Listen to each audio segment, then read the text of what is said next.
So, in today's video, we'll talk about the various acts of sexual violence committed by the Hindu gods.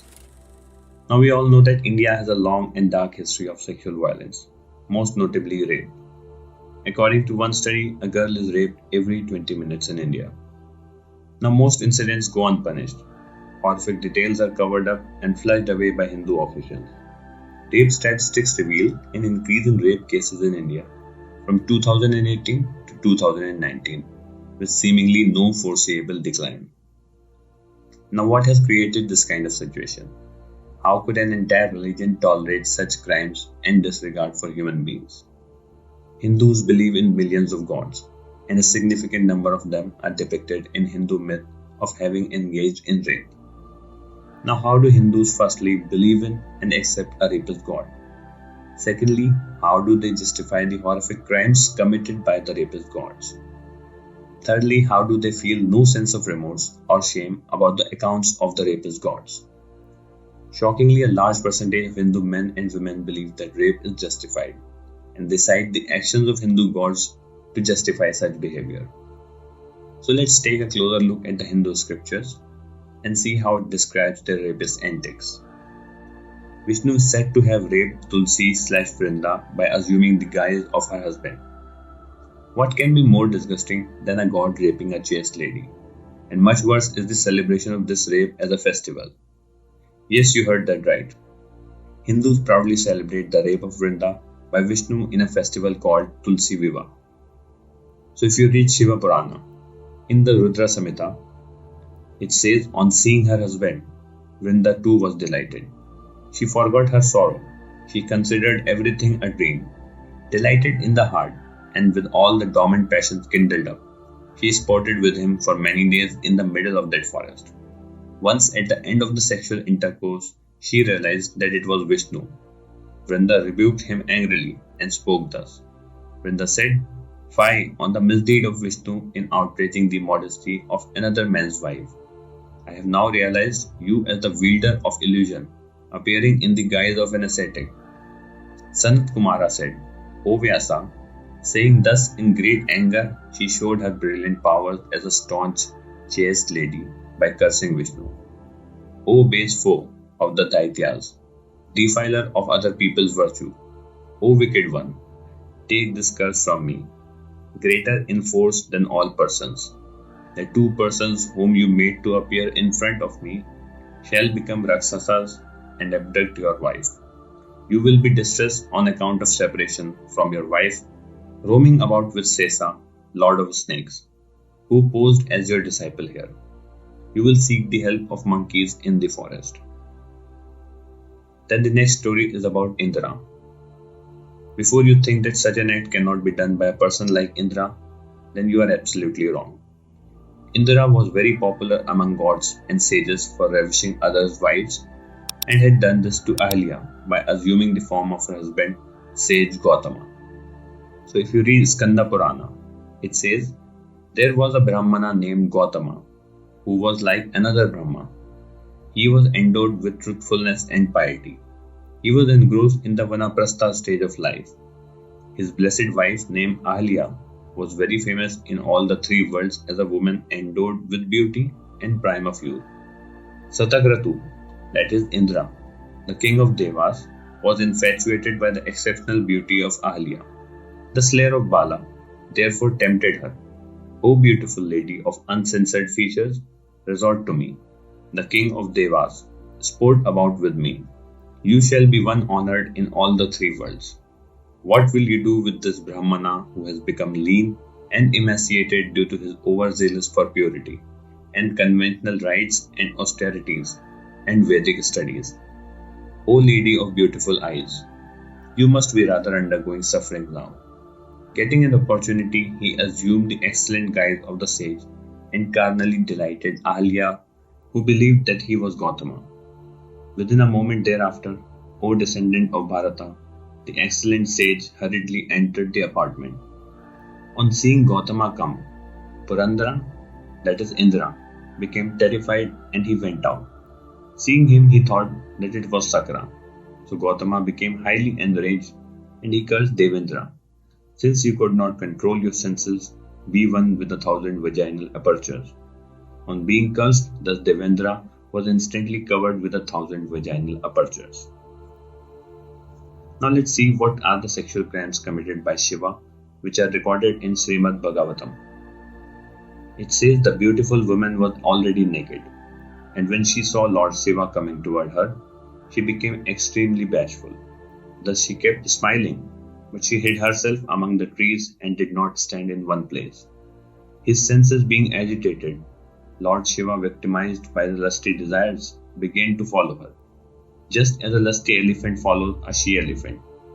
After following her with great speed, Lord Shiva caught her by the braid of her hair and dragged her near him.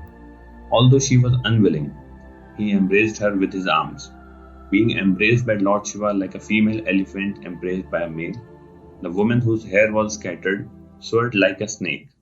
O king, this woman who had large high hips was a woman of Yogamaya, presented by the Supreme Personality of Godhead. She released herself somehow or other from the fond embrace of Lord Shiva's arms and ran away. Then if you read further in Srimad Bhagavatam, it talks about Soma. It says, after conquering the three worlds, the upper, the middle, and the lower planetary systems, Soma, the moon god, performed a great sacrifice, known as the Rajasuya Yajna. Because he was very much puffed up, he forcibly kidnapped Brihaspati's wife, whose name was Tara. Then if you read about Brihaspati, he was the guru of all gods, and he raped his own pregnant sister-in-law, named Mamta. Just imagine a man with what kind of heart can do that. So if you read Matsya Purana, it says, Sutta said, Brihaspati, while staying on earth one day, saw the wife of his brother, Usija, who was big with child, and addressed her thus, dress thyself well, and let us enjoy. Replied to Brihaspati, the embryo in my womb is mature and is already reciting the Vedas. Thy seed will also not be fruitless, and thy proposal is sinful. Hearing which, Brihaspati said, I need not to be taught morality by thee, O sweet one. After saying that, he carried out his desire by force. Then the next god in the list is Varuna, who is the god of water.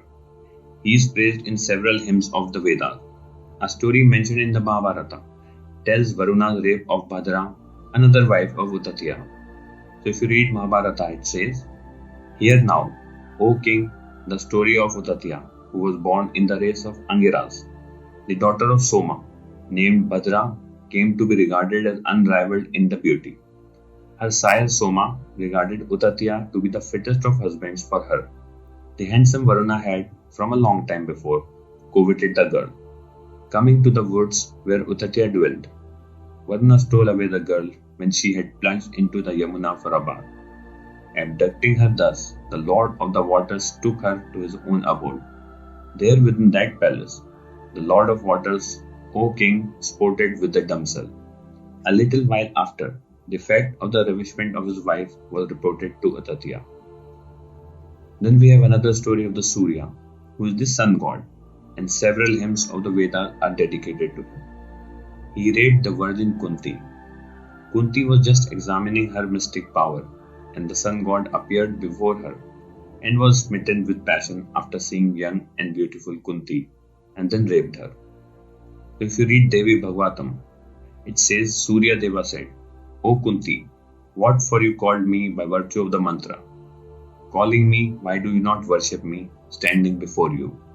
O beautiful one, seeing you, I have become passionate, so come to me.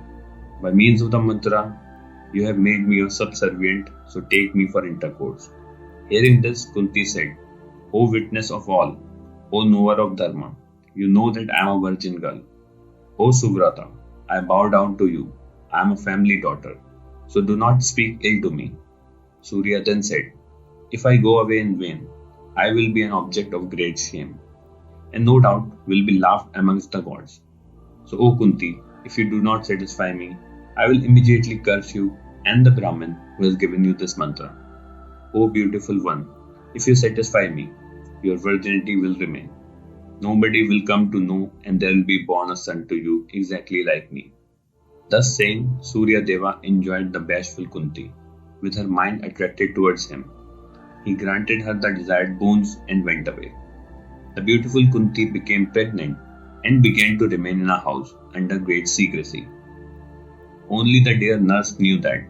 Her mother or any other person was quite unaware of the fact. In time, a very beautiful son like the second son and Kartika, decked with a lovely Kavacha coat of mail and 2 earrings, was born there. Then, if you read about Brahma, the creator is said to have raped his own daughter Saraswati. If you read Brahma Vaivarta Purana, it says, "Then he came and bowed to me, and having secured Saraswati, the enchantress of the 3 worlds, as his bride Brahma dallied with her in several places in solitude. After a good deal of diversion, he desisted from his amours and came back to Brahma Loka.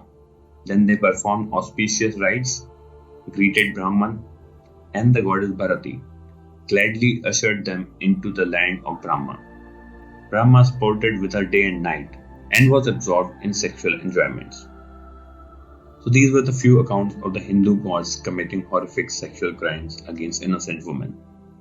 Now, as I said in the beginning, the objective of quoting these texts from Hindu scriptures is to highlight the major hypocritical attacks of Hindus upon Islam. The Hindu scriptures themselves contain such account of lust, rape, and other heinous sexual crimes. We call on all those who believe in and accept these works to open their eyes to the falsehood and immorality that they teach. May Allah Ta'ala guide one and all to the truth of Islam. Ameen. Now with this we have come to the end of this video, but we'll continue exposing Hinduism in the future videos. So until next time, Assalamu alaikum.